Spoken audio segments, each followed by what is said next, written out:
en materia de indemnización por las consecuencias no patrimoniales. Lo que vimos antes, que en el sistema actual se le reconoce el derecho de reclamar por daño patrimonial, pero por daño moral la jurisprudencia es muy vacilante. Algunos han declarado la inconstitucionalidad de 1078, pero no todos.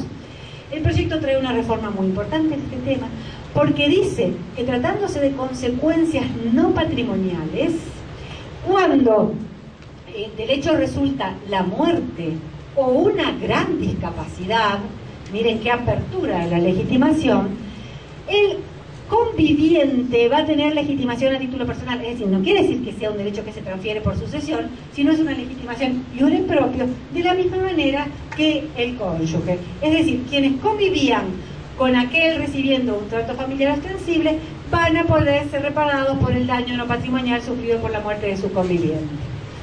Y por último, para cerrar, porque ya esta mañana Fabián habló de compensaciones económicas en el divorcio, quiero decirles la buena noticia, que también las tenemos en las uniones convivenciales. Las uniones convivenciales, la buena noticia, las uniones convivenciales, la buena noticia para todos los que tenemos ganas de trabajar. Las uniones convivenciales, al igual que el matrimonio, tienen prevista esta figura de las compensaciones. Esta figura de las compensaciones en realidad es una figura que surge básicamente en el derecho matrimonial, en España, en Francia, también la tienen los alemanes, los belgas, los italianos, y aquí en la región la tienen los chilenos en su ley de matrimonio civil, y que es un derecho que la ley reconoce cuando ya sea el divorcio o la ruptura de la convivencia producen un desequilibrio patrimonial en perjuicio de uno de los convivientes. Pero, ¿qué tipo de desequilibrio? ¿Por qué? ¿Cualquiera? No es un efecto automático. Este desequilibrio tiene que haberse generado en la peculiar distribución de roles y funciones que convivientes o cónyuges hayan tenido durante la vida matrimonial. En ambos casos, vamos a poner un ejemplo de matrimonio de mujeres, ambas eran estudiantes, estudiaban medicina, hasta que en un momento dado una de ellas queda embarazada y se casan. Entonces, una de ellas, la que se casa, queda embarazada y dice, bueno, yo me voy a quedar a cuidar al niño. La otra dice, no, yo voy a terminar la profesión, termina su profesión, se recibe de médico, pone una empresa. La otra colabora, porque era apasionada por la medicina, pero nunca logra terminar su profesión. Al momento de la ruptura, este ejemplo puede ser para convivientes o para cónyuges. Al momento de la ruptura, se encuentran con que una de ellas es profesional, tiene una empresa, está súper instalada, tiene un ingreso bárbaro o mediano, y la otra no tiene absolutamente ningún desarrollo personal o profesional porque resignó todo en pos de ese emprendimiento común. Esto que durante la vida compartida se mantenía oculto, porque lo que uno ganaba iba para mantener un estatus familiar en ambos, al momento de la ruptura hace que se haga evidente o se haga patente. Entonces, esta figura, estos requisitos que están enumerados ahí, yo fui haciendo las comparaciones en una y otra de las situaciones de matrimonio y de convivencia, quieren decir ambas cosas. Digamos, estos requisitos sintetizan esto que yo estuve explicando recién. Ahora bien, ¿qué es esto? ¿Cómo se paga? ¿Cómo se fija? ¿Cómo se prevé? En principio, el proyecto dice que puede ser una prestación única. Tomá, te doy 5.000 pesos para que alquiles, para que te compres una máquina de coser, para que puedas coser, para hacer las remeras. O para que puedas terminar te pago la facultad. Puede ser una prestación única. Puede ser una renta temporaria, que en el matrimonio y solamente en el matrimonio podrá ser sin plazo determinado. Pero en las uniones convivenciales eso está prohibido. En las uniones convivenciales siempre esta renta es con un plazo determinado. Pero también, y tiene como plazo máximo el tiempo que duró la convivencia. Pero también puede pactarse, por ejemplo, por medio de un usufructo de un bien. El auto que tenemos ahí parado, que bueno, lo tenemos ahí, lo vamos a tener que vender, mira, puede servirte para transporte escolar. Ponete un transporte escolar, ponele de taxi, en este negocito, en este local que está desocupado, me pongo un emprendimiento. O sea, puede ser también el usufructo de bien, no necesariamente será una prestación de carácter económico.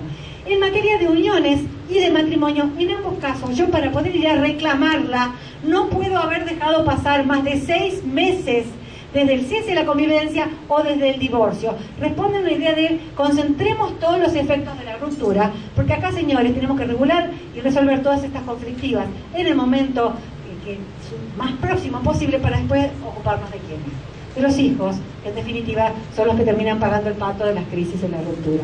Como se fijan, estas normas son muy semejantes, las pautas para la fijación se comparten. Yo tengo que tener en cuenta la situación antes de haber ingresado a esa convivencia, lo que pasó durante la convivencia, cuál es la situación que queda al finalizar y cómo se proyecta hacia el futuro, es decir, cuál es la capacitación de cada uno, cuál es el tema de la atribución de la vivienda, que ya lo comentó esta mañana Fabián.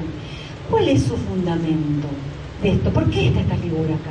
En principio, se pretende concretar este principio de igualdad del que hablaba la doctora Chavarría esta mañana, pero no la igualdad formal, sino la igualdad real de oportunidades, porque está partiendo de reconocer una desigualdad de facto inicial. Y esta medida, que permite empoderar a uno de los convivientes, tiene justamente la finalidad de darle herramientas para que pueda construir su propio proyecto de vida y desarrollar todas las estrategias para poder concretarlo. Por eso yo decía antes, un poco jugando con Fabián, responden en cierto sentido a una mirada de género, porque evitan, y fundamentalmente en el matrimonio, esta idea de quedar sujeto a los alimentos. La mujer alimentada, que se queda en esa situación de stand-by. Bueno, acá no. La mujer va a tener los mismos derechos, si se trata de una mujer, de poder reiniciar su proyecto de vida a partir de esta ruptura.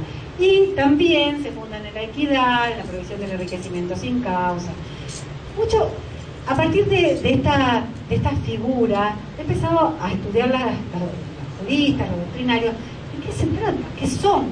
Porque no es lo mismo decir que son alimentos que decir que son daños y perjuicios, o que decir que tiene otra naturaleza diferente. Porque, por ejemplo, si son alimentos, los alimentos son inherentes a la persona, y por lo tanto, por ser inherentes a la persona, no son embargables, no son cesibles, son transmitibles, con lo cual me va a cambiar las condiciones patrimoniales a la hora después de resolver determinadas demandas o reclamos en este sentido. Bueno, en principio, pareciese que esta figura no tiene una naturaleza alimentaria. Son muchas las diferencias que hay, yo solamente les he sintetizado algunas. En materia de presupuestos, bueno, en convivencia no hay alimentos, pero posteriores a la ruptura, pero durante la convivencia los alimentos se rigen por los mismos presupuestos de los alimentos, la necesidad de uno y las posibilidades del otro. Lo mismo pasa en el matrimonio, que es una obligación de carácter absolutamente excepcional. En cambio, las compensaciones parten de esto. Tiene que haber un desequilibrio patrimonial que empeore la situación de uno y que tiene la causa adecuada en la vida matrimonial o convivencial y la ruptura. La finalidad de una y de otra son muy distintas. En las compensaciones, que en realidad, por eso no hablamos de prestaciones compensatorias, porque la idea de prestación es una idea más mensualizada, más periódica. En cambio, compensación está receptando esta posibilidad de pagarlo a través de una prestación que no sea una cuotificada, ¿no es cierto? La finalidad es básicamente un correctivo patrimonial. En cambio, en materia de alimentos, la solidaridad familiar. Y los caracteres, acá les decía, en materia de alimentos son incompensables, incesibles, porque son inherentes a la persona. En las compensaciones económicas se considera un derecho inherente al patrimonio que se regiría por las normas de los derechos de crédito y por lo tanto transmisible, embargable, compensable, cesible, aunque no sea en sí un crédito, porque puede prestarse a través de una modalidad diferente, un crédito dinerario, ¿no? Ahora bien, tampoco son daños y perjuicios. también hubo una posición doctrinaria que decía, bueno, está bien, entonces es una reparación por daños y perjuicios.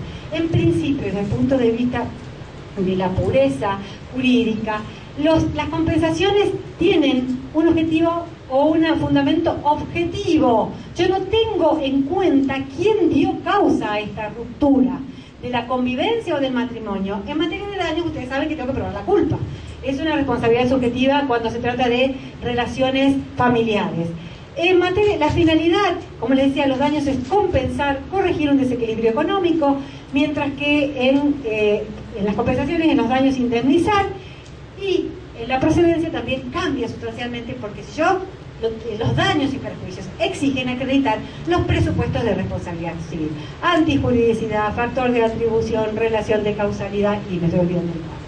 Bueno, en este caso no hay antijuridicidad. Con lo cual, y esta es una conclusión preliminar, parece que esta es una institución de naturaleza sui generis, anclada en el paradigma del derecho constitucional familiar, que tiene un fuerte fundamento de la previsión del enriquecimiento sin causa y en la búsqueda de la igualdad real de oportunidades para que ambos, como decíamos antes, puedan. Como decía la doctora Llovera, esa frase de Nino, mire, yo si no tengo recursos económicos, ¿de qué autonomía personal me van a hablar? Pueda, a partir del manejo de esos recursos económicos, digamos, proyectar un futuro y desarrollar todas las estrategias para su realización. En conclusión, hay semejanzas, y las semejanzas están fundamentalmente en la tutela de los derechos fundamentales, la garantía de igualdad de los miembros, responsabilidad por las cargas, solidaridad por las deudas, núcleo duro, lo que hablamos hoy tantas veces, en materia de responsabilidad parental y de enriquecimiento sin causa. Diferencias en cuanto a formalidades y pruebas, nos genera parentesco, nos genera estado de familia, hay una autonomía para regular las consecuencias de la unión convivencial, miren qué fuerte esta figura de la autonomía.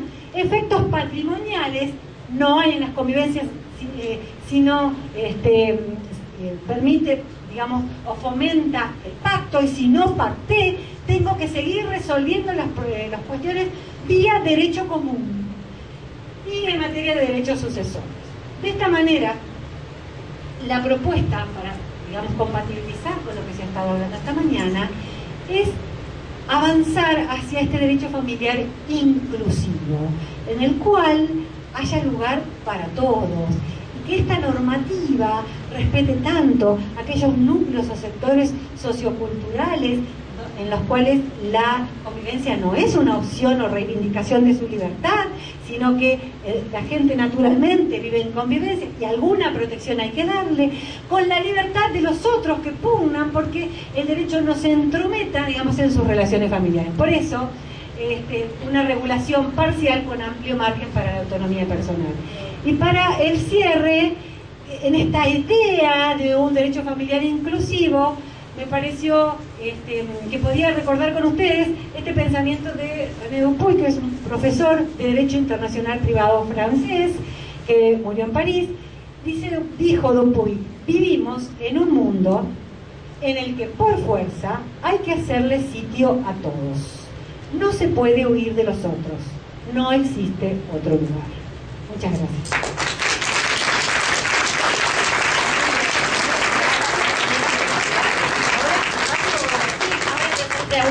Bueno, a continuación empezamos con el espacio de debate. Quienes quieren hacerle pregunta a la doctora en base al tema que disertó, yo me acerco con el micrófono. Alguien que me levante la mano. Alguno de los presentes hacia atrás.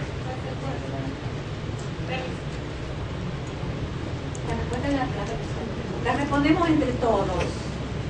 Doctora, es preguntarle si en el caso del proyecto ha previsto morigerar los requerimientos en el caso de que esa unión tuviera hijos, o si los plazos son a secas, porque la ley previsional morigera en el caso que hubiera hijos.